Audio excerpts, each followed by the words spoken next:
हर हर महादेव। प्रिय दर्शक माने, भगवान शिव आपणकर समस्त मनोकामना पूर्ण करंतु। बंधुगण, आज आपण समस्त भक्तंकर एक महान सौभाग्य अच्छी जे आपण को शिव चर्चार एक सत्य कहानी शुणिबार शुभ अवसर मिली। आज आमे आपण को शिव चर्चार एपरी कहानी शुणाइबू जहाँ शुणी आपण समस्ते भाव विह्वल हेबे एवं भगवान शिव कृपारू आपणकर समस्त मनोवांछित इच्छा पूरण हेब। तेणु प्रिय भक्त माने सच्चा श्रद्धार कमेंट रे ओं नमः शिवाय निश्चय लिखंतु। तेबे आसंतु आजिर कहानी आरंभ करिबा। प्रिय भक्त माने, एक समयर कथा। एक नगर रे शिव चर्चार एक भव्य और सुंदर आयोजन करा जायथिला। समस्त प्रस्तुति संपन्न होइथिला। मंडप गुडी को सजा जायथिला। अनेक शिव भक्त सेठारे शिव चर्चा शुणिबा पई एकत्रित होइथिले। अन्यपटे भगवान शिव और माता पार्वती कैलाशरू एही समस्त दृश्य देखुथिले। समस्त गुरु भाई और गुरु बहन माने प्रेम और भक्ति भाव रे मंडप रे बसिथिले एवं चर्चा आरंभ हेबाकू जाउथिला। ठीक सही समय रे किछि दुष्ट लोक जो माने भगवान शिव और तांको भक्त मानक प्रति ईर्षा भाव रखुथिले, से माने शिव चर्चा रे विघ्न सृष्टि करबा उद्देश्य रे निजर पालित पशु मानकू मंडप रे छाड़ी देथिले। एहा द्वारा एक बड्ड अघटन घटिबाकू जाउथिला। पशु मानकर मंडप रे पशिबा द्वारा सेठारे भागदौड़ हेबाकू जाउथिला। ठीक सही समय रे भगवान शिवंक गुरुंक चमत्कार द्वारा से समस्त पशु जो माने जोर दौड़ी मंडप आड़क आसुथिले, से माने मंडप निकट रे पहुंची एकदम शांत हो गले। से माने मंडपर चारि पाखरे शांति भाव रे छिड़ा होई गले, जेमिति से माने मध्य शिव चर्चा सुनिया पई आसीथिले एवं समस्त भक्तंक सुरक्षा पई एक रक्षा घेरा तैयारी करुथिले। एही चमत्कार देखि से दुष्ट लोक माने मध्य आश्चर्य होई गले। से माने मन रे भाबिले, चलो सेठाकू जाई देखिबा एहा कौन घटना। तेणु से माने सेठाकू जाई चुपचाप निज पशु मानक पछरे छिड़ा होई गले। मंडप रे बसिथिबा समस्त भगवान शिवंकर जय जयकार कले एवं शिव चर्चा आरंभ हैला। प्रिय भक्त माने, भगवान शिव गुरुंक भक्ति और महिमा केते महान। जो लोक माने शिव चर्चा रे विघ्न सृष्टि करिया में आसीथिले, से माने मध्य एबे मंडप बाहर छिड़ा होई शिव चर्चा शुणुथिले। एक गुरु भाई समस्त शिव भक्तंकु सुखमणि और दुखमणि रा पौराणिक कहानी सुनाउथिले। कहानी को आगे नहीं से कहिले, हे श्रोतागण, एक नगर रे जने धनी सेठ रहुथिले। तांकर नाम थिला भागीरथ। से तांका पत्नी रुक्मणी सहित बहुत प्रेम रे रहुथिले। सेठ का पत्नी भगवान शिवंक अनन्य भक्त थिले। से प्रतिदिन शिवलिंग रे जल अर्पण करुथिले और नित्य शिवंक पूजा आराधना करुथिले। किछि दिन पर से गर्भवती हेले। समय आसिला और तांको प्रसव वेदना हेला, किंतु शिशु जन्म देबा समय रे से स्त्रींकर मृत्यु हो गला। सेठ बहुत दुखी हेले, किंतु से किछि करि पारले नाही। अन्यपटे सेठ का पत्नी एक सुंदर कन्या को जन्म देथिले। मां को दुख देबा कारणरू तांकर नाम दुखमणि रखाला। बंधुगण, सेही कन्या समय सहित बड़ हेबाकू लागिला, किंतु सेठ को निज झियो पई मां का अभाव और निज पई पत्नीर अभाव प्रति मुहूर्त रे अनुभव हेबाकू लागिला। तेणु घरर अन्य लोकंक कहिबारे से द्वितीय विवाह कले, किंतु एबे किछि अन्यत्र निश्चित थिला। सेठ का द्वितीय पत्नी अलसुआ, अहंकारी और क्रोधी स्वभावर थिले। से प्रतिदिन डेरी रे उठुथिले, कौनसी काम ठीक भाବରେ करुनथिले। छोट छोट कथारे सेठ का सहित झगड़ा करुथिले। से एबे दुखमणि को जे मात्र 5 वर्षर थिले ताकू घरर चाकराणी बनाई देथिले। बेचारी सेही कन्या जहार बयस पिला मानक सहित खेलिबार थिला, से एबे घरर समस्त काम करुथला। झाड़ू देउथला, बापांग पई खाद्य तैयारी करुथला, मां को पोशाक धोउथला, घरर समस्त काम करुथला। सेठ एहा सब देखि बहुत दुखी हेउथले, किंतु तांको द्वितीय पत्नी तांको किछि करिबाकू देउनथले, जेमिति तांको गुलाम बनाई देथिले। बंधुगण, दुखमणि मध्य तांको मां परि शांत, गुणवान और बहुत सुंदर थिला। ସେ ପ୍ରତିଦିନ ସକାଳେ ଉଠି ଘରର ସମସ୍ତ କାମ କରୁଥିଲା ଓ ନିତ୍ୟ ଭଗବାନ ଶିବଙ୍କ ପୂଜା ମଧ୍ୟ କରୁଥିଲା। ସେ କେବେ ନିଜ ଭାଗ୍ୟକୁ ଅଭିଶାପ ଦେଉନଥିଲା। ସେ ତ କେବଳ ନିଜର ପ୍ରିୟ ଭଗବାନ ଶିବଙ୍କ ଭକ୍ତିରେ ଲୀନ ରହୁଥିଲା। ତାର ସୌତଲି ମା ତାକୁ ବହୁତ ଗାଳି ଦେଉଥିଲେ, ମାରୁଥିଲେ ଓ ପିଟୁଥିଲେ। ତଥାପି ସେ ସବୁ ଶାନ୍ତିରେ ସହି ନେଉଥିଲା, କାରଣ ଓଁ ନମ ଶିବାୟ ଜପ କରିବା ଦ୍ୱାରା ତାର ସମସ୍ତ ଦୁଃଖ ଦୂର ହୋଇଯାଉଥିଲା। ଯେମିତି ଶିବ ପୂଜା କରିବା ଦ୍ୱାରା ତାର ସମସ୍ତ ଦୁଃଖ ଏକ ମୁହୂର୍ତ୍ତରେ ଦୂର ହୋଇଯାଉଥିଲା। ଏହିପରି କିଛି ସମୟ ବିତିଗଲା ଓ ସେଠଙ୍କ ଦ୍ୱିତୀୟ ପତ୍ନୀ ମଧ୍ୟ ଗର୍ଭବତୀ ହେଲେ। ସମୟ ଅନୁଯାୟୀ ସେ ମଧ୍ୟ ପ୍ରସବ କଲେ ଓ ଏକ କନ୍ୟାକୁ ଜନ୍ମ ଦେଲେ। ସେଠ ଓ ତାଙ୍କ ପତ୍ନୀ ଖୁସି ହେଲେ, କିନ୍ତୁ ସେଠଙ୍କ ପତ୍ନୀ ତାଙ୍କ ସୌତଲି ଝିଅ ଦୁଃଖମଣି ପ୍ରତି ଈର୍ଷା ଭାବ ରଖି ନୂଆ ଝିଅର ନାମ ସୁଖମଣି ରଖିଲେ, ଅର୍ଥାତ୍ ଯିଏ ମାତା ପିତାଙ୍କୁ ସୁଖ ଦିଏ। ବନ୍ଧୁଗଣ, ଆପଣମାନେ ତ ସେହି କହୁଣି ଶୁଣିଛନ୍ତି ନା? ଲୋକେ କହନ୍ତି ବାପ ପରି ବେଟା ଓ କଟରୀ ପରି ଲୋଟା। ଏବେ ଅନ୍ୟପଟେ ଯେମିତି ମା ସେମିତି ଝିଅ। ମା ଯେମିତି ବୀଜ ବୁଣୁଥିଲେ, ଝିଅ ସେମିତି ବର୍ବାଦୀ ଉଠାଇଲା। ଏବେ କ'ଣ ହେଲା? ନାମ ତ ସୁଖମଣି, କିନ୍ତୁ ମା ନିଜେ ଅହଙ୍କାରର ମୂର୍ତ୍ତି ଥିଲେ। ତେଣୁ ଝିଅ କେମିତି ମଣିଷ ହେବ? ପ୍ରିୟ ଭକ୍ତମାନେ, ସୁଖମଣି ମଧ୍ୟ ତାର ମାଙ୍କ ପରି ଅହଙ୍କାରୀ ଓ କ୍ରୋଧୀ ସ୍ୱଭାବର ଥିଲା। ସମୟ ସହିତ ଦୁଇ ଝିଅ ବଡ଼ ହେବାକୁ ଲାଗିଲେ। ସେଠ ତାଙ୍କ ଦୁଇ ଝିଅଙ୍କୁ ସମାନ ପ୍ରେମ କରୁଥିଲେ, କେବେ ମଧ୍ୟ ସେମାନଙ୍କ ମଧ୍ୟରେ ଭେଦଭାବ କରୁନଥିଲେ। କିନ୍ତୁ ସେଠଙ୍କ ଦ୍ୱିତୀୟ ପତ୍ନୀ ଓ ଛୋଟ ଝିଅ ସୁଖମଣି ସର୍ବଦା ବଡ଼ ଝିଅ ଦୁଃଖମଣିଙ୍କୁ ବିଭିନ୍ନ ପ୍ରକାରର ହଇରାଣ କରୁଥିଲେ। ଏହି ଦୁଃଖରୁ ଦୂରେଇ ରହିବା ପାଇଁ ଦୁଃଖମଣି ଯେଉଁଠାରେ ଶିବ ଚର୍ଚ୍ଚା ହେଉଥିଲା ସେଠାକୁ ଶୁଣିବା ପାଇଁ ଚାଲି ଯାଉଥିଲା। ସେ ତ ଶିବଙ୍କ ଭକ୍ତିରେ ବୈରାଗୀ ହୋଇଗଲା। ତାର ଶିବ ପୂଜା ଦେଖି ସେଠଙ୍କ ଦ୍ୱିତୀୟ ପତ୍ନୀ ଆହୁରି କ୍ରୋଧୀ ହେଉଥିଲେ। ସେ ତାକୁ ମିଛ ଖାଦ୍ୟ ଦେଉଥିଲେ, ମାଟିରେ ଶୋଇବାକୁ କହୁଥିଲେ ଏବଂ କେବେ ମଧ୍ୟ ତାକୁ ଏକ ମୁହୂର୍ତ୍ତର ସୁଖ ଦେଉନଥିଲେ। ବନ୍ଧୁଗଣ, ସମୟ ଅନୁଯାୟୀ ସେଠଙ୍କ ଦୁଇ ଝିଅ ବଡ଼ ହେଲେ ଓ ବିବାହ ଯୋଗ୍ୟ ବୟସରେ ପହଞ୍ଚିଲେ। ତେବେ ସେଠାଣୀ ସେଠଙ୍କୁ କହିଲେ, ଆରେ ଶୁଣ, ତୁମେ ଦୁଃଖମଣି ପାଇଁ ସବୁଠାରୁ ଗରିବ, ନିଷ୍କର୍ମା ଓ ଅକର୍ମଣ୍ୟ ପୁଅକୁ ଖୋଜ। ଭୁଲରେ ମଧ୍ୟ ତାର ବିବାହ କୌଣସି ବି ଭଲ ଘରେ କର ନାହିଁ। ଯଦି ତୁମେ ଏମିତି ନ କଲ, ତେବେ ମୁଁ ନିଜେ ଆତ୍ମହତ୍ୟା କରିବି, ମୁଁ ନିଜ ଜୀବନ ଦେଇଦେବି।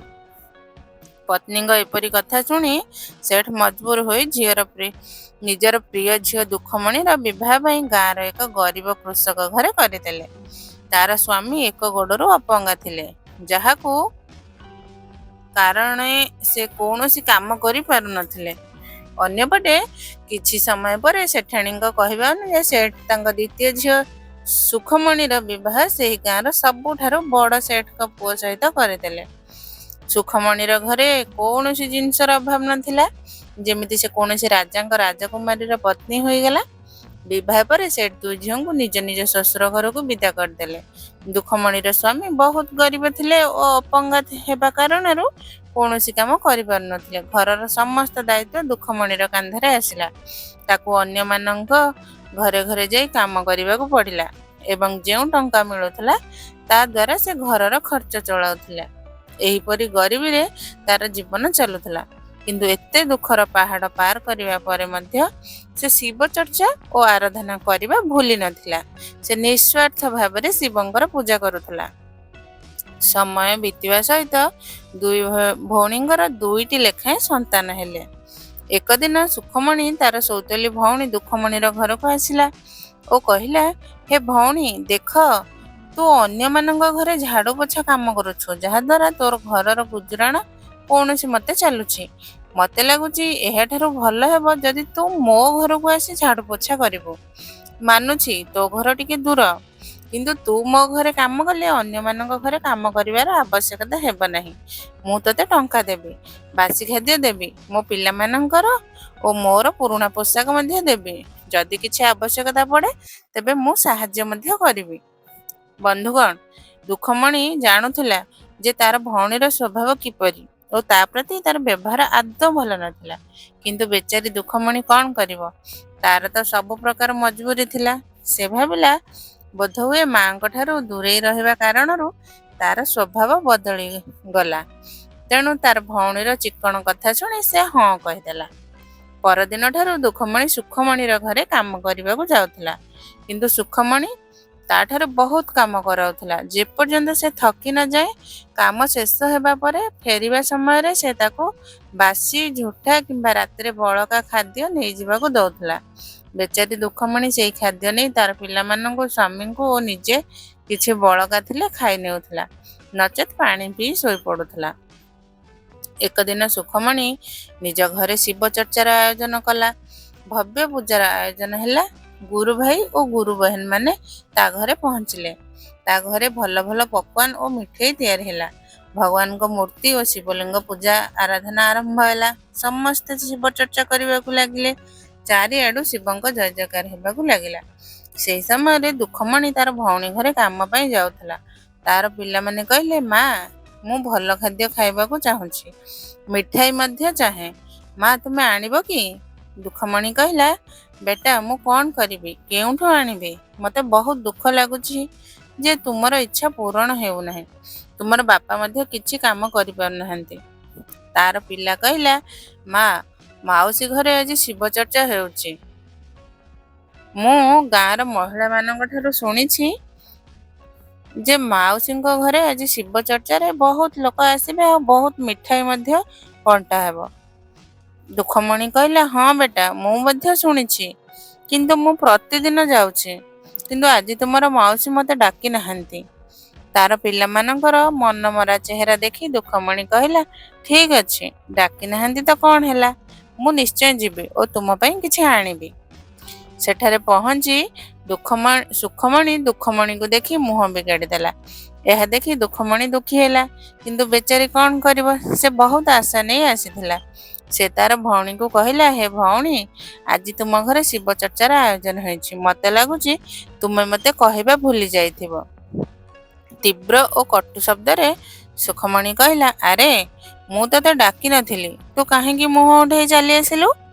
କାହିଁକି ମୋ ସାଙ୍ଗରେ ଆଗରେ ମୋର ଅପମାନ କରୁଛୁ? ଏବେ ଯେହେତୁ ଭଉଣୀ କହି ଆସିଛୁ, ଚାଲ ଯା, ସେଠାରେ ଏକ କୋଣରେ ବସି ପଡ଼ ଓ କାହା ସହିତ କିଛି କହ ନାହିଁ। ଚୁପଚାପ ଶିବ ଚର୍ଚ୍ଚା ଶୁଣି ଚାଲିଯା। ବେଚାରୀ ଦୁଃଖମଣି ଏକ କୋଣରେ ବସି ଶାନ୍ତିରେ ଶିବ ଚର୍ଚ୍ଚା ଶୁଣିବାକୁ ଲାଗିଲା। ସେ ଶିବ ଚର୍ଚ୍ଚାରେ ମନମୁଗ୍ଧ ହୋଇଗଲା। ତାର ପାଳି ଆସିଲା ଓ ସେ ଶିବ ଗୁରୁଙ୍କୁ ପ୍ରଣାମ କଲା, ଭଜନ ଗାଇଲା ଓ ପୂଜା ଆରାଧନା କଲା। ଏହିପରି ଶିବ ଚର୍ଚ୍ଚା ସମାପ୍ତ ହେଲା। ଶେଷରେ ସୁଖମଣି ସମସ୍ତଙ୍କୁ ପ୍ରସାଦ ବାଣ୍ଟିଲା, କିନ୍ତୁ ତାର ନିଜ ବଡ଼ ଭଉଣୀ ଦୁଃଖମଣିଙ୍କୁ ପ୍ରସାଦ ଦେଲା ନାହିଁ। ଏପରି ପକ୍ଷପାତ ଦେଖି ଦୁଃଖମଣି ବହୁତ ଦୁଃଖୀ ହେଲା।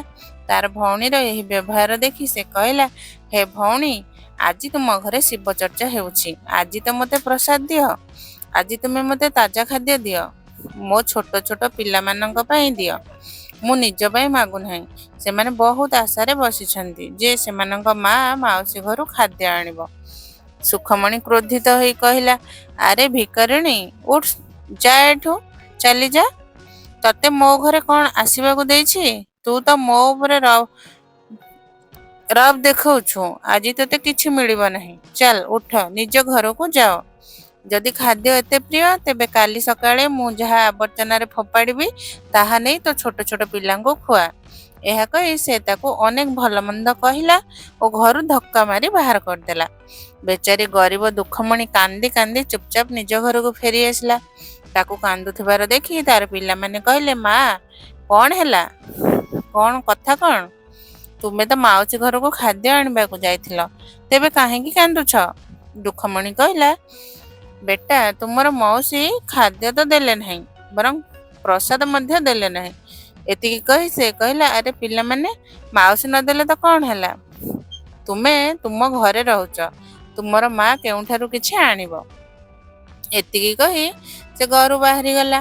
ସେ ଏକ ଜଙ୍ଗଲ ଆଡ଼କୁ ଯାଉଥିଲା ଓ ମନରେ ଭାବୁଥିଲା, କିଛି ଶୁଖିଲା କାଠ ବିକ୍ରି କରି ପିଲାମାନଙ୍କ ପାଇଁ ଖାଦ୍ୟ ଆଣିବି। ଆଗକୁ ଚାଲି ସେ ଜଙ୍ଗଲ ଭିତରକୁ ଚାଲିଗଲା। ସେଠାରେ ତାକୁ ଏକ ଗାଈ ମାତା ମିଳିଲେ, ଯିଏ ଗର୍ଭବତୀ ଥିଲେ ଓ ଏକ ବାଛୁରୀକୁ ଜନ୍ମ ଦେବାକୁ ଯାଉଥିଲେ। ଗାଈ ମାତାଙ୍କର ପ୍ରସବ ବେଦନା ଦେଖି ଦୁଃଖମଣି ବହୁତ ଦୁଃଖୀ ହେଲା। ଗାଈ ମାତା କହିଲେ, ବେଟି, ମୋର ଟିକେ ସାହାଯ୍ୟ କରିବ? ମୋତେ ଏବେ ଅସହ୍ୟ ପ୍ରସବ ବେଦନା ହେଉଛି। ମୋ ପେଟରେ ହାତ ବୁଲାଇ ଦେ। ଦୁଃଖମଣି ତାଙ୍କ ବାଛୁରୀ ଜନ୍ମ ହେବାରେ ସାହାଯ୍ୟ କଲା ଓ ଜନ୍ମ ହେବା ପରେ ବାଛୁରୀକୁ ଗାଈ ମାତାଙ୍କର କ୍ଷୀର ପିଆଇଲା। ବନ୍ଧୁଗଣ, ସେଇ ଗାଈ ମାତା ଆଉ କେହି ନଥିଲେ, ସ୍ୱୟଂ କାମଧେନୁ ମାତା ଥିଲେ।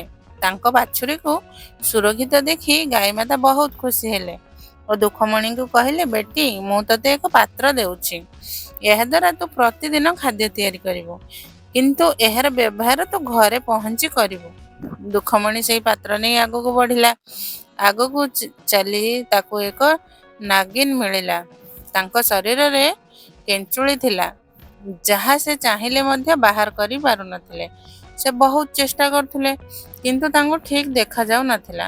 ନାଗିନ କହିଲେ, ହେ ବେଟି, ମୋର ଟିକେ ସାହାଯ୍ୟ କର। ମୁଁ ବହୁତ ପୀଡ଼ାରେ ଅଛି। ମୋତେ ଠିକ ଦେଖାଯାଉ ନାହିଁ, ଯାହା କାରଣରୁ ମୁଁ ବହୁତ ଭୋକିଲା। ଦୁଃଖମଣି ତାଙ୍କୁ ସାହାଯ୍ୟ କଲା ଓ ନାଗିନ ସହଜରେ କେଞ୍ଚୁଳି ତ୍ୟାଗ କଲେ। ତେବେ ସେହି ନାଗିନ ନିଜର ସ୍ୱରୂପରେ ଆସି ଦୁଃଖମଣିକୁ ଅନେକ ହୀରା ମୋତି ଦେଲେ। ବନ୍ଧୁଗଣ, ସେହି ନାଗିନୀ ସ୍ୱୟଂ ନାଗମାତା ଥିଲେ, ଯିଏ ପାତାଳ ଲୋକରୁ ଆସିଥିଲେ। ଦୁଃଖମଣି ସେହି ସମସ୍ତ ଗହଣା ନେଇ ଆଗକୁ ବଢିଲା। ଆଗକୁ ତାକୁ ବନମାତା ମିଳିଲେ, ଯିଏ ସ୍ୱୟଂ ଦେବୀ ପାର୍ବତୀ ଥିଲେ। ସେ ଏକ ବୁଢ଼ୀ ମହିଳାର ରୂପ ଧାରଣ କରି ସେଠାରେ ବସିଥିଲେ ଓ ପୀଡ଼ାରେ କାତରୁଥିଲେ। ବୁଢ଼ୀମା ଦୁଃଖମଣିକୁ ଦେଖି କହିଲେ, ହେ ବେଟି, ମୋର ଟିକେ ସାହାଯ୍ୟ କର। ମୋ ଗୋଡ଼ରେ ବହୁତ ଯନ୍ତ୍ରଣା ହେଉଛି, ଦୟାକରି ମୋ ଗୋଡ଼କୁ ଚିପିଦେବ। ନିସଙ୍କୋଚରେ ଦୁଃଖମଣି ସେଇ ବୁଢ଼ୀ ମାଙ୍କ ଗୋଡ଼ ଚିପିବାକୁ ଲାଗିଲା ଓ ତାଙ୍କର ସେବା କଲା। ତେବେ ବୁଢ଼ୀ ମା ଖୁସି ହୋଇ କହିଲେ, ବେଟି, ତୁ ମୋର ବହୁତ ସେବା କଲୁ। ଏହା ନେ, ମୋ ପାଖରେ ଏକ ପୋଟଳି ଅଛି। ଦୁଃଖମଣି ସେଇ ପୋଟଳି ନେଇ ଭିତରକୁ ଚାହିଁଲା ଓ ଦେଖିଲା ଯେ ସେଥିରେ ଅନେକ ସୁନା, ରୂପା, ହୀରା, ରତ୍ନ। ଦୁଃଖମଣି କହିଲା, ମାଜି, ଏଇ ପୋଟଲିରେ ତ ବହୁତ ଧନ ଅଛି। ଏଇ ଧନର ଆବଶ୍ୟକତା ମୋ ଅପେକ୍ଷା ଆପଣଙ୍କୁ ଅଧିକ ଦରକାର, ତଥାପି ଆପଣ ମୋତେ ଏହା ଦେଉଛନ୍ତି। ତେବେ ବୁଢ଼ୀମା କହିଲେ, ବେଟି, ମୋର ତ ଆଗ ପଛ କେହି ନାହିଁ, କିନ୍ତୁ ତୋର ଛୋଟ ଛୋଟ ପିଲାମାନେ ଅଛନ୍ତି। ଯାଅ, ଏହା ସବୁ ନେଇ ତୋ ଘରକୁ ସଜାଇ ଦିଅ। ଏହା ନେ, ମୋ ପାଖରେ ଆଉ ଏକ ଥଳି ଅଛି। ଏଥିରୁ ତୁ ଯେତେ ଚାହିଁବୁ ଅନ୍ନ ବାହାର କରିବୁ। ଏହା କେବେ ଶେଷ ହେବ ନାହିଁ। ଦୁଃଖମଣି ବୁଝିଗଲା ଯେ ଏହି ବୁଢ଼ୀମା ସାକ୍ଷାତ ଦେବୀ ମା ହିଁ ଅଟନ୍ତି। ସେ ବାରମ୍ବାର ତାଙ୍କୁ ପ୍ରଣାମ କଲା ଓ ତାଙ୍କ ଚରଣରେ ନଇଁ ପଡ଼ିଲା। ତେବେ ମାତା ପାର୍ବତୀ ତାକୁ ସାକ୍ଷାତ ଦର୍ଶନ ଦେଲେ। କହିଲେ, ବେଟି, ଉଠ। ଆଜି ତୁ ତୋର ନିଃସ୍ୱାର୍ଥ ସେବା ଭାବ ଓ ପ୍ରାଣୀଙ୍କ ପ୍ରତି ଦୟା ଦ୍ୱାରା ମୋତେ ପ୍ରସନ୍ନ କରିଛୁ। ତେଣୁ ଆଜିଠାରୁ ତୋର ଗରିବୀ ସଦା ପାଇଁ ଦୂର ହେବ। ବେଟି, ଯାଅ, ତୋ ଘରକୁ ଯାଅ ଓ ଏହି ଧନରେ ତୋର ଦାରିଦ୍ର୍ୟକୁ ସବୁଦିନ ପାଇଁ ମେଣ୍ଟାଇ ଦିଅ। ଆଉ ହଁ, ଭଗବାନ ଶିବଙ୍କ ଚର୍ଚ୍ଚା ଜାରି ରଖ। ଏତିକି କହି ବନଦେବୀ ପାର୍ବତୀ ମାତା ହଠାତ୍ ଅନ୍ତର୍ଦ୍ଧାନ ହୋଇଗଲେ। ଦୁଃଖମଣି ଭଗବାନ ଶିବଙ୍କୁ ବାରମ୍ବାର ପ୍ରଣାମ କଲା ଓ ଅକ୍ଷୟ ପାତ୍ର, ସୁନା, ହୀରା, ରତ୍ନ ଓ ଥଳି ନେଇ ଘରକୁ ଫେରି ଆସିଲା। ଘରେ ପହଞ୍ଚି ସେ ଅକ୍ଷୟ ପାତ୍ରରୁ ସମସ୍ତ ପ୍ରକାର ସୁସ୍ୱାଦୁ ଖାଦ୍ୟ ତିଆରି କଲା। ନାନା ପ୍ରକାର ମିଠାଇ, ପୋଷାକ ଓ ତା ପାଖରେ ନଥିବା ସମସ୍ତ ଜିନିଷ ବାହାର କଲା। ଅନ୍ୟପଟେ ସୁଖମଣିର ଶିବଚର୍ଚ୍ଚା ସମୟରେ ତାର ଭଉଣୀର ଅପମାନ କରିବା ପାଇଁ ଭାରି ପଡ଼ିଗଲା। ଭଗବାନ ଶିବ ତା ପ୍ରତି ରୁଷ୍ଟ ହେଲେ ଓ ତାର ସମସ୍ତ ସମ୍ପତ୍ତି ନଷ୍ଟ ହୋଇଗଲା। ତାର ସ୍ୱାମୀ ମଧ୍ୟ ବେଶ୍ୟାଙ୍କ ସାଙ୍ଗରେ ଯିବାକୁ ଆରମ୍ଭ କଲା।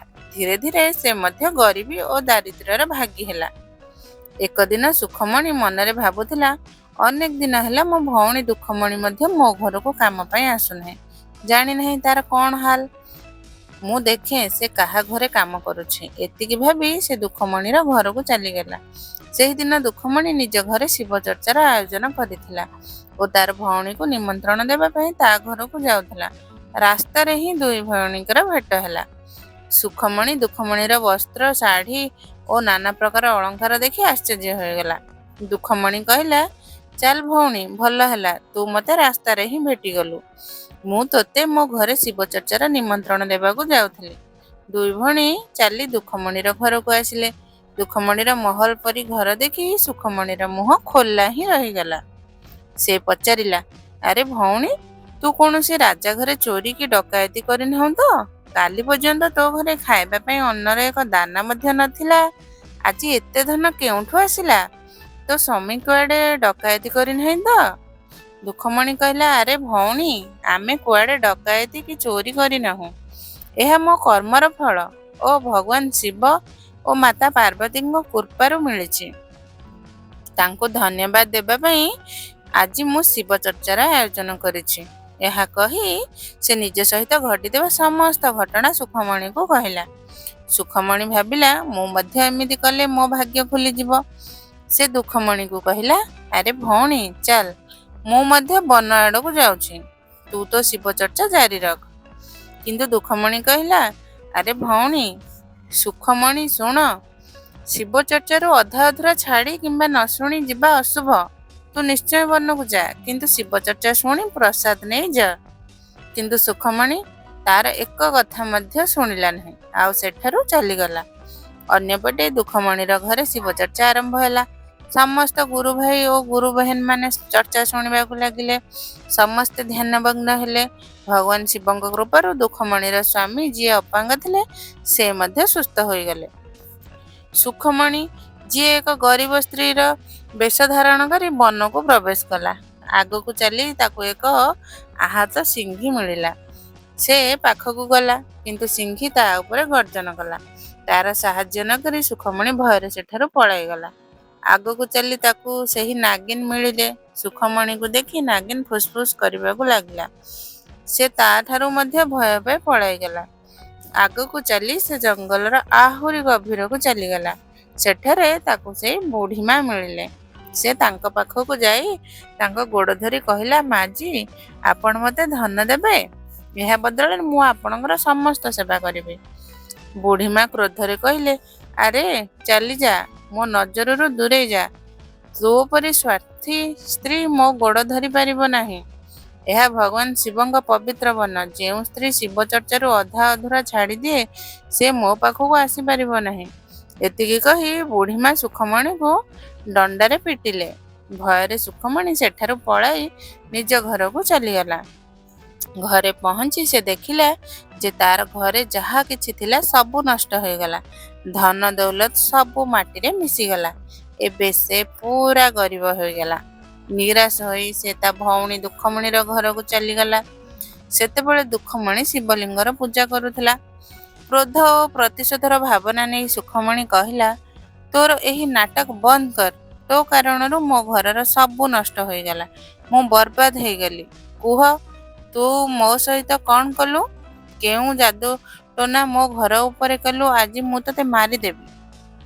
ଠିକ୍ ସେହି ସମୟରେ ଏକ ଚମତ୍କାର ଘଟିଲା। ସେହି ସ୍ଥାନରେ ଭଗବାନ ଶିବ ସ୍ୱୟଂ ପ୍ରକଟ ହେଲେ ଓ ସୁଖମଣିକୁ କହିଲେ, ବାସ୍ ରୁହ ଦୁଷ୍ଟ ସ୍ତ୍ରୀ, ଏଥିରେ ଦୁଃଖମଣିର କୌଣସି ଦୋଷ ନାହିଁ।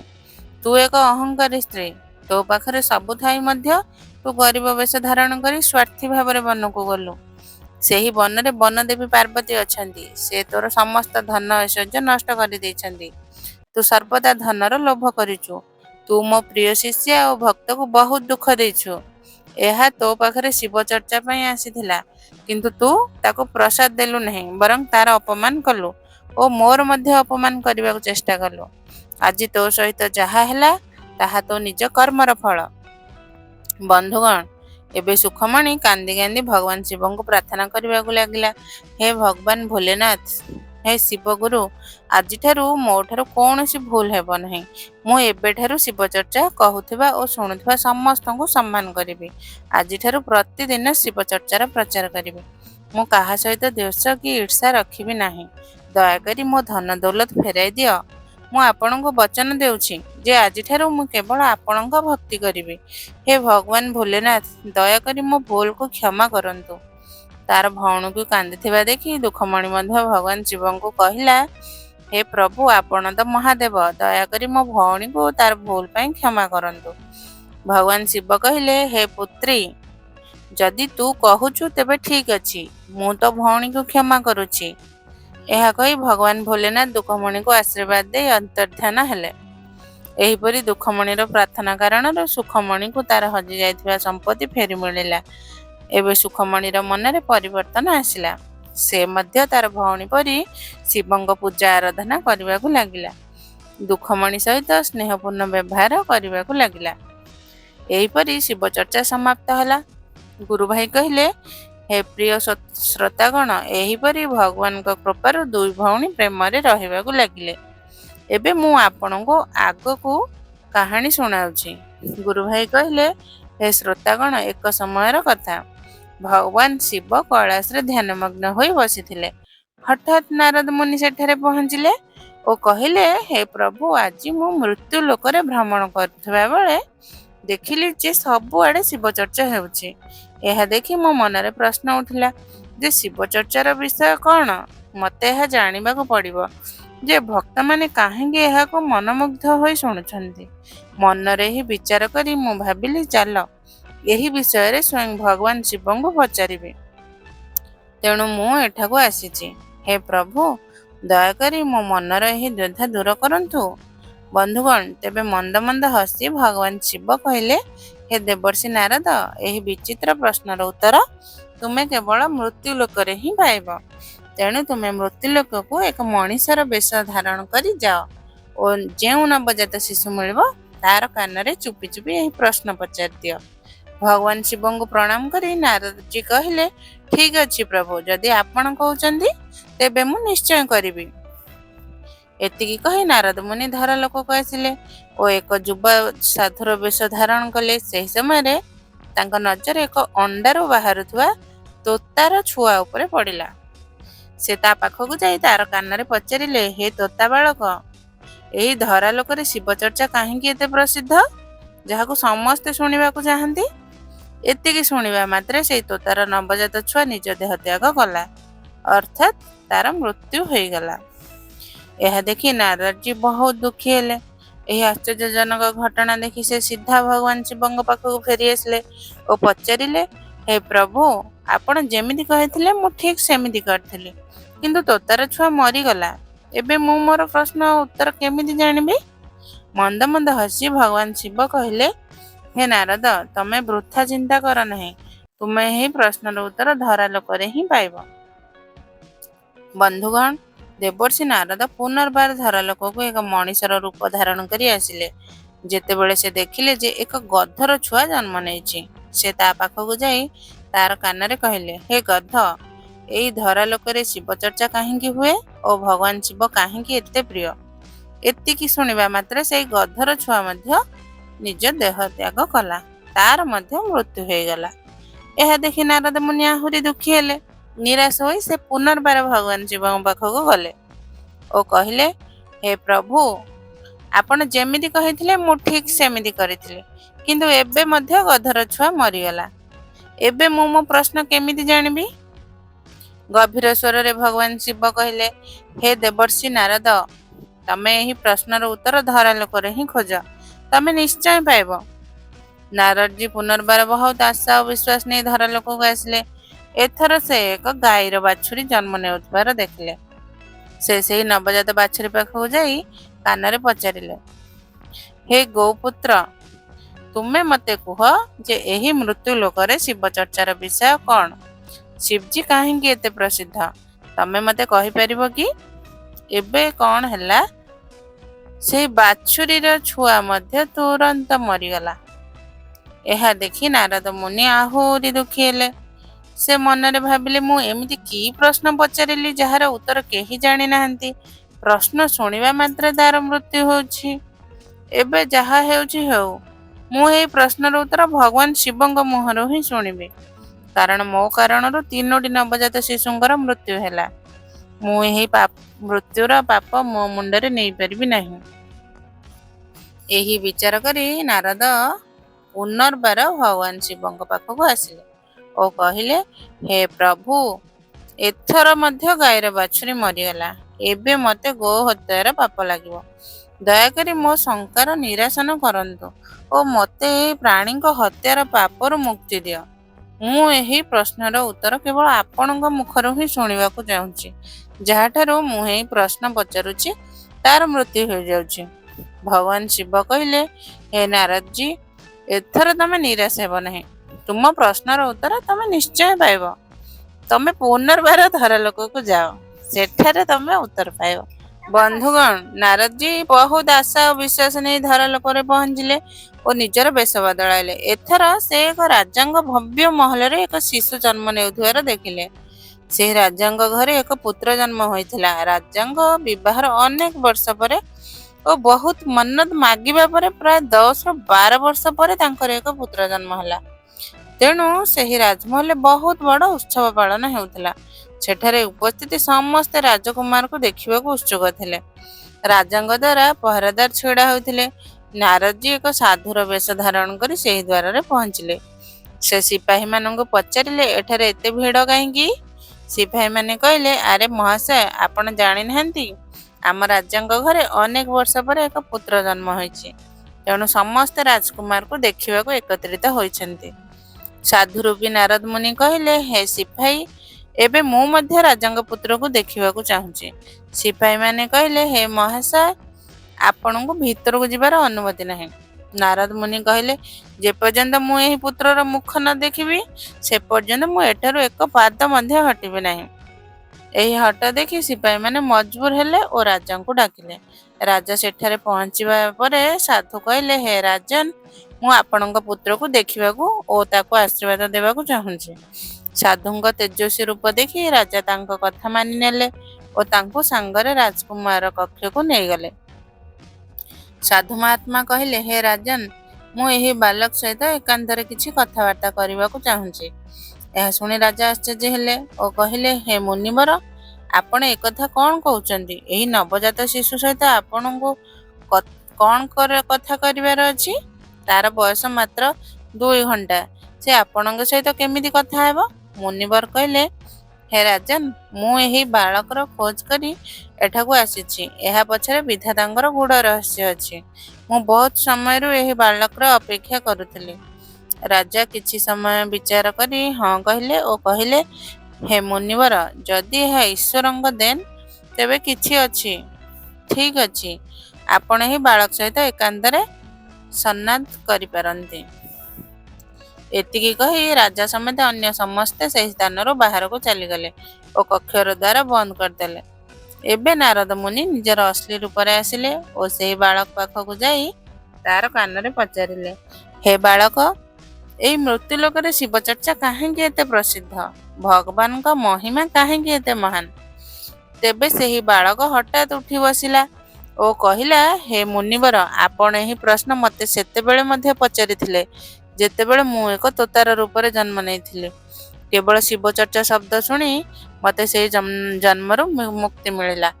ତାପରେ ଆପଣ ଏହି ପ୍ରଶ୍ନ ମୋତେ ସେତେବେଳେ ମଧ୍ୟ ପଚାରିଥିଲେ ଯେତେବେଳେ ମୁଁ ଗଧ ଓ ଗାଈର ଛୁଆ ରୂପରେ ଜନ୍ମ ନେଇଥିଲି।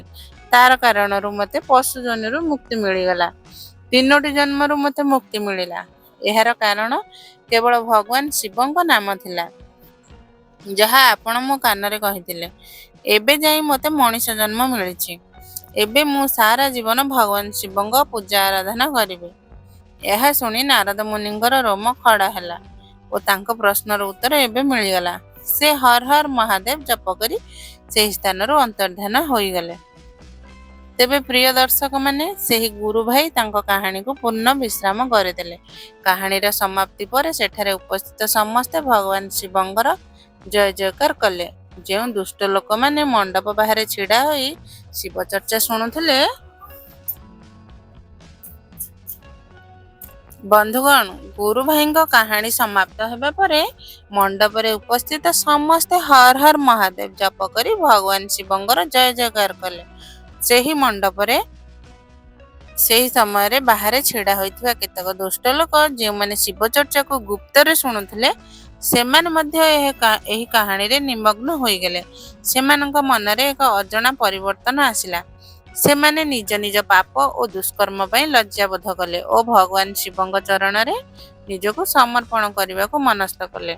ସେହି ଦୁଷ୍ଟ ଲୋକମାନଙ୍କ ମଧ୍ୟରୁ ଜଣେ, ଯାହାର ନାମ ଥିଲା ବିକ୍ରମ, ସେ ଏକ ବଡ଼ ଚୋର ଓ ଡକାୟତ ଥିଲା।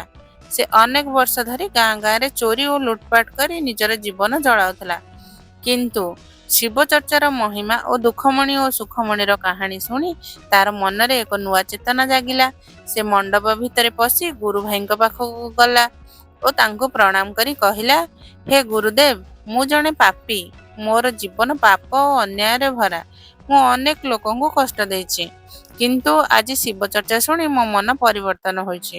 ଦୟାକରି ମୋତେ ମୁକ୍ତିର ମାର୍ଗ ଦେଖାନ୍ତୁ। ଗୁରୁ ଭାଇ ମୃଦୁ ହସି କହିଲେ, ହେ ବିକ୍ରମ, ଭଗବାନ ଶିବ ମହାଦୟାଳୁ। ଯେଉଁ ମୁହୂର୍ତ୍ତରେ ତୁମେ ନିଜ ଭୁଲ ବୁଝି ତାଙ୍କ ଶରଣାଗତ ହେଲ, ସେହି ମୁହୂର୍ତ୍ତରେ ତୁମର ପାପ କ୍ଷୟ ହେବାକୁ ଆରମ୍ଭ ହେଲା। ଏବେ ତୁମେ ନିଷ୍ଠାର ସହିତ ଭଗବାନ ଶିବଙ୍କ ପୂଜା କର। ପ୍ରତିଦିନ ଶିବ ଚର୍ଚ୍ଚା ଶୁଣ ଓ ଅନ୍ୟମାନଙ୍କୁ ମଧ୍ୟ ଏହାର ମହିମା ବୁଝାଅ। ତୁମେ ଯେଉଁ ଲୋକଙ୍କୁ ଦୁଃଖ କଷ୍ଟ ଦେଇଛ, ସେମାନଙ୍କ ପାଖକୁ ଯାଇ କ୍ଷମା ମାଗ ଓ ତୁମେ ଚୋରି କରିଥିବା ଧନ ଫେରେଇ ଦିଅ। ବିକ୍ରମ ଗୁରୁ ଭାଇଙ୍କ କଥା ଶୁଣି ତାର ଆଖିରେ ଲୁହ ଆସିଗଲା। ସେ ସଙ୍ଗେ ସଙ୍ଗେ ନିଜ ଗାଁ ଫେରିଗଲା ଓ ଯେଉଁ ଲୋକମାନଙ୍କୁ ସେ ଚୋରି କରିଥିଲେ ସେମାନଙ୍କ ପାଖକୁ ଯାଇ କ୍ଷମା ମାଗିଲା। ଯେତେ ଧନ ସେ ଚୋରି କରିଥିଲା ସେସବୁ ଫେରାଇ ଦେଲା। କେତେକ ଗରିବ ଲୋକଙ୍କୁ ସେ ନିଜର ଅବଶିଷ୍ଟ ଧନରୁ ସାହାଯ୍ୟ କଲା। ଏହାପରେ ସେ ପ୍ରତିଦିନ ଶିବ ମନ୍ଦିର ଯାଇ ପୂଜା କରିବାକୁ ଲାଗିଲା ଓ ଶିବ ଚର୍ଚ୍ଚାର ଆୟୋଜନ କରି ଗାଁର ଲୋକଙ୍କୁ ଏହାର ମହିମା ବୁଝାଇବାକୁ ଲାଗିଲା। ଏହିପରି କିଛି ମାସ ବିତିଗଲା। ବିକ୍ରମର ଜୀବନ ପୁରାପୁରି ବଦଳିଗଲା। ଗାଁର ଲୋକମାନେ ତାକୁ ଏକ ଚୋର ଓ ଡକାୟତ ଭାବରେ ନୁହେଁ, ବରଂ ଏକ ସାଧୁ ଓ ଭଗବାନ ଶିବଙ୍କର ଭକ୍ତ ଭାବରେ ସମ୍ମାନ ଦେବାକୁ ଆରମ୍ଭ କଲେ। ତାର ଜୀବନରେ ଶାନ୍ତି ଓ ସମୃଦ୍ଧି ଫେରିଆସିଲା। ଅନ୍ୟପଟେ ଦୁଃଖମଣି ଓ ସୁଖମଣି ଏବେ ମିଳିମିଶି ଶିବ ଚର୍ଚ୍ଚାର ଆୟୋଜନ କରୁଥିଲେ। ଦୁଃଖମଣିର ଘରେ ମହାଳୟା ଅମାବାସ୍ୟା ଉପଲକ୍ଷେ ଏକ ବଡ଼ ଶିବ ପୂଜାର ଆୟୋଜନ ହେଲା। ସେହି ପୂଜାରେ ଗାଁର ସମସ୍ତେ ଏକତ୍ରିତ ହେଲେ। ସୁଖମଣି ମଧ୍ୟ ନିଜର ପୂର୍ବ ଭୁଲ ପାଇଁ କ୍ଷମା ମାଗି ସମସ୍ତଙ୍କ ସହିତ ମିଳିମିଶି ପୂଜାରେ ଭାଗ ନେଲା। ସେହି ସମୟରେ ବିକ୍ରମ ମଧ୍ୟ ସେହି ପୂଜାରେ ଉପସ୍ଥିତ ଥିଲା। ସେ ନିଜର ଜୀବନ କାହାଣୀ ସମସ୍ତଙ୍କୁ ଶୁଣାଇ କହିଲା, ହେ ଗ୍ରାମବାସୀମାନେ, ମୁଁ ପୂର୍ବରୁ ଜଣେ ଚୋର ଥିଲି, କିନ୍ତୁ ଶିବ ଚର୍ଚ୍ଚାର ମହିମା ଓ ଭଗବାନ ଶିବଙ୍କ କୃପାରୁ ମୋ ଜୀବନ ପୁରା ବଦଳିଗଲା। ଆଜି ମୁଁ ଏକ ନୂଆ ଜୀବନ ପାଇଛି। ଏହି କଥା ଶୁଣି ଗାଁର ଲୋକମାନେ ଆଶ୍ଚର୍ଯ୍ୟ ହେଲେ ଓ ଭଗବାନ ଶିବଙ୍କ ମହିମାକୁ ଆହୁରି ଗଭୀର ଭାବରେ ଅନୁଭବ କଲେ। ସେହିଦିନ ମହାଳୟା ଅମାବାସ୍ୟାର ପୂଜା ଏକ ଅବିସ୍ମରଣୀୟ ଘଟଣା ହେଲା। ପୂଜା ଶେଷ ହେବା ପରେ ସମସ୍ତେ ପ୍ରସାଦ ଗ୍ରହଣ କଲେ ଓ ହର ହର ମହାଦେବ ଜପ କରି ଘରକୁ ଫେରିଲେ। ଏହାପରେ ଗାଁରେ ଶିବ ଚର୍ଚ୍ଚାର ପ୍ରଚାର ଆହୁରି ବଢ଼ିଲା। ଦୁଃଖମଣି, ସୁଖମଣି ଓ ବିକ୍ରମ ମିଳିମିଶି ଗାଁରେ ଏକ ଶିବ ମନ୍ଦିର ନିର୍ମାଣ କଲେ, ଯେଉଁଠାରେ ପ୍ରତିଦିନ ଶିବ ଚର୍ଚ୍ଚା ଓ ପୂଜା ହେବାକୁ ଲାଗିଲା। ଗାଁରେ ଶାନ୍ତି, ସମୃଦ୍ଧି ଓ ଭକ୍ତିର ପରିବେଶ ସୃଷ୍ଟି ହେଲା। ଏହିପରି ଭଗବାନ ଶିବଙ୍କ କୃପାରୁ ସମସ୍ତେ ଏକତା ଓ ପ୍ରେମରେ ରହିବାକୁ ଲାଗିଲେ। ଗୁରୁ ଭାଇ ଶେଷରେ କହିଲେ, ହେ ଶ୍ରୋତାଗଣ, ଶିବ ଚର୍ଚ୍ଚାର ମହିମା ଅପାର। ଯେତେ ନିଷ୍ଠାର ସହିତ ଏହାକୁ ଶୁଣେ ଓ ପାଳନ କରେ, ତାର ସମସ୍ତ ପାପ ନଷ୍ଟ ହୁଏ ଓ ତାର ଜୀବନ ଶାନ୍ତି ଓ ସମୃଦ୍ଧିରେ ଭରିଯାଏ। ହର ହର ମହାଦେବ। ଏହିପରି ଶିବ ଚର୍ଚ୍ଚା ସମାପ୍ତି ହେଲା। ଦର୍ଶକ ବନ୍ଧୁ, ଆପଣମାନଙ୍କୁ ଏହି ଶିବ ଚର୍ଚ୍ଚାର କଥା କିପରି ଲାଗିଲା କମେଣ୍ଟ ବକ୍ସରେ ଜଣାନ୍ତୁ ଏବଂ କମେଣ୍ଟରେ ହର ହର ମହାଦେବ ନିଶ୍ଚୟ ଲେଖନ୍ତୁ। ରହୁଛି, ଆଉ ଏକ ଭିଡ଼ିଓରେ ଦେଖାହେବ। ହର ହର ମହାଦେବ।